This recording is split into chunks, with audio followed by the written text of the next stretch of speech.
On Wednesday, the 19th of August, 2026, Bitcoin has ripped through the $68,000 level, and the market is punishing anyone who bet against it.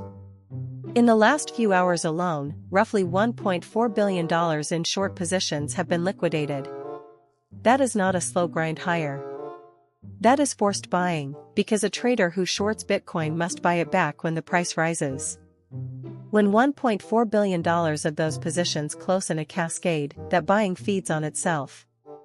The striking part is that the trigger did not come from a crypto announcement. It came from Washington and the US government bond market. The catalyst is an announcement from the US Treasury.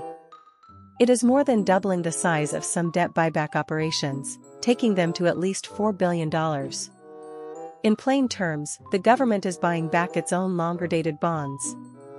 That extra demand pushes bond prices up and bond yields down.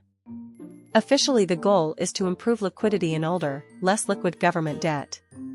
But the real market effect is to cap long-term yields at a moment when a global bond sell-off had been pushing borrowing costs higher. Treasury Secretary Bessent boosted these buybacks after long-dated yields hit uncomfortable multi-year levels.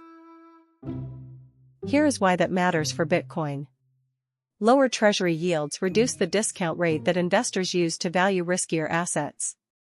If a safe government bond pays you less, the potential return from holding something like Bitcoin suddenly looks more attractive. That is why risk appetite improved almost immediately. Bitcoin had been trading around $64,938 earlier in the day, and the key resistance level was $65,500. Once that broke, the move accelerated above $68,000. The $1.4 billion short liquidation is the footprint of that squeeze. It was not just Bitcoin either. Crypto markets rallied broadly as the Treasury buybacks lifted risk appetite. The near term depends on whether $68,000 can hold a support and whether the Treasury signals more aggressive buybacks. If long-dated yields keep falling, the risk appetite trade has room to run, and $70,000 becomes the obvious psychological target. But there is a catch.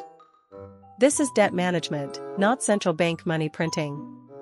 The Treasury is shifting support into the long end of the bond market, and that tells you the government is uncomfortable with where borrowing costs were heading. If investors start treating the buyback program as a sign of fiscal stress rather than simple liquidity help, the mood could reverse quickly. Allianz's Mohamed El-Erian was already discussing the announcement as a broader signal about the economy.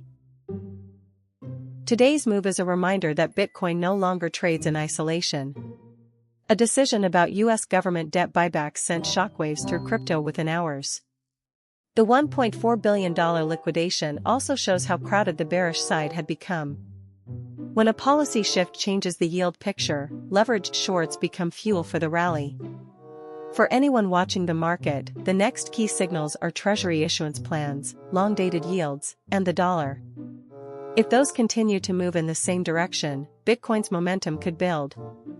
If they reverse, expect the same speed on the way down. The lesson from the 19th of August is simple. In today's market, the bond desk can move Bitcoin faster than any crypto headline.